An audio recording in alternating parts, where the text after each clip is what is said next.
മത്തായി എഴുതിയ വിശുദ്ധ സുവിശേഷം 1-ാം അധ്യായം. യേശുവിൻ്റെ വംശാവലി. അബ്രാഹത്തിൻ്റെ പുത്രനായ ദാവീദിൻ്റെ പുത്രൻ യേശു ക്രിസ്തുവിൻ്റെ വംശാവലി ഗ്രന്ഥം. അബ്രാഹാം ഇസ്ഹാക്കിൻ്റെ പിതാവായിരുന്നു. ഇസ്ഹാക്ക് യാക്കോബിൻ്റെയും യാക്കോബ് യൂദയായുടെയും സഹോദരന്മാരുടെയും പിതാവായിരുന്നു. താമാറിൽ നിന്ന് ജനിച്ച പെരേസിൻ്റെയും സേറായുടെയും പിതാവായിരുന്നു യൂദ. പേരെസ് ഹെസ്രോൻ്റെയും ഹെസ്രോൻ ആരാമിൻ്റെയും പിതാവായിരുന്നു.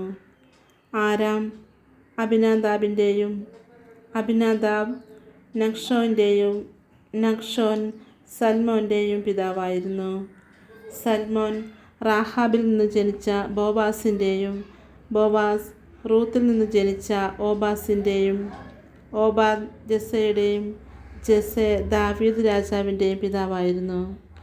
ദാവീദ് ഊറിയായുടെ ഭാര്യയിൽ നിന്നും ജനിച്ച സോളമൻ്റെ പിതാവായിരുന്നു. സോളമൻ റാഹോബോവാമിൻ്റെയും റാഹോബോവാം അബിയായുടെയും അബിയ ആസായുടെയും പിതാവായിരുന്നു. ആസ യോസാഫാത്തിൻ്റെയും യോസാഫാത്ത് യോറാമിൻ്റെയും യോറാം ഓസിയായുടെയും ഓസിയ യോദാമിൻ്റെയും യോദാം ആഹാസിൻ്റെയും ആഹാസ് ഹെസക്കിയായുടെയും ഹെസക്കിയ മനാസയുടെയും മനാസെ ആമോസിൻ്റെയും ആമോസ് ജോസിയായുടെയും പിതാവായിരുന്നു. ബാബിലോൺ പ്രവാസകാലത്ത് ജനിച്ച യാക്കോണിയായുടെയും സഹോദരന്മാരുടെയും പിതാവായിരുന്നു ജോസിയ. യാക്കോണിയ ബാബിലോൺ പ്രവാസത്തിനു ശേഷം ജനിച്ച സലാത്തിയേലിൻ്റെയും സലാത്തിയേൽ സെറോബാബേലിൻ്റെയും പിതാവായിരുന്നു. സോറോബാബേൽ അബിയൂദിൻ്റെയും അബിയൂദ് എലിയാക്കിമിൻ്റെയും എലിയാക്കിം ആസോറിൻ്റെയും ആസോർ സാദോക്കിൻ്റെയും സാദോക്ക് അക്കിമിൻ്റെയും അക്കിം എലിയൂദിൻ്റെയും എലിയൂദ് എലയാസറിൻ്റെയും എലയാസർ മദാൻ്റെയും മദാൻ യാക്കോബിൻ്റെയും പിതാവായിരുന്നു. യാക്കോബ് മറിയത്തിൻ്റെ ഭർത്താവായ ജോസഫിൻ്റെ പിതാവായിരുന്നു. അവളിൽ നിന്ന് ക്രിസ്തു എന്ന് വിളിക്കപ്പെടുന്ന യേശു ജനിച്ചു. ഇങ്ങനെ അബ്രാഹാം മുതൽ ദാവീദ് വരെ 14, ദാവീദ് മുതൽ ബാബിലോൺ പ്രവാസം വരെ 14, ബാബിലോൺ പ്രവാസം മുതൽ ക്രിസ്തു വരെ 14 തലമുറകളാണ് ആകെയുള്ളത്. യേശുവിൻ്റെ ജനനം.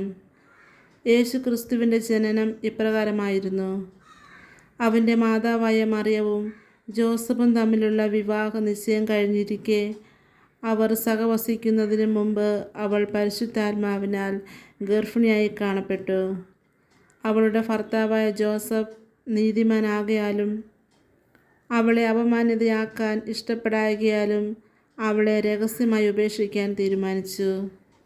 അവൻ ഇതേക്കുറിച്ച് ആലോചിച്ചു കൊണ്ടിരിക്കെ കർത്താവിൻ്റെ ദൂതൻ സ്വപ്നത്തിൽ പ്രത്യക്ഷപ്പെട്ട് അവനോട് പറഞ്ഞു, ദാവീദിൻ്റെ പുത്രനായ ജോസഫ്, മറിയത്തെ ഭാര്യയായി സ്വീകരിക്കാൻ ശങ്കിക്കേണ്ട. അവൾ ഗർഭം ധരിച്ചിരിക്കുന്നത് പരിശുദ്ധാത്മാവിൽ നിന്നാണ്. അവൾ ഒരു പുത്രനെ പ്രസവിക്കും. നീ അവന് യേശു എന്ന് പേരിടണം. എന്തെന്നാൽ അവൻ തൻ്റെ ജനത്തെ അവരുടെ പാപങ്ങളിൽ നിന്ന് മോചിപ്പിക്കും. കന്യക ഗർഭം ധരിച്ച് ഒരു പുത്രനെ പ്രസവിക്കും. ദൈവം നമ്മോടുകൂടി എന്നർത്ഥമുള്ള എമ്മാനുവേൽ എന്ന് അവൻ വിളിക്കപ്പെടും എന്ന് കർത്താവ് പ്രവാചകൻ മുഖേന അരുളിച്ചെയ്തത് പൂർത്തിയാകാൻ വേണ്ടിയാണ് ഇതെല്ലാം സംഭവിച്ചത്. ജോസഫ് നിദ്രയിൽ നിന്ന് ഉണർന്ന് കർത്താവിൻ്റെ ദൂതൻ കൽപ്പിച്ചതുപോലെ പ്രവർത്തിച്ചു. അവൻ തൻ്റെ ഭാര്യയെ സ്വീകരിച്ചു. പുത്രനെ പ്രസവിക്കുന്നതുവരെ അവളെ അവൻ അറിഞ്ഞില്ല. അവൻ ശിശുവിന് യേശു എന്ന് പേരിട്ടു. കർത്താവിൻ്റെ വചനം.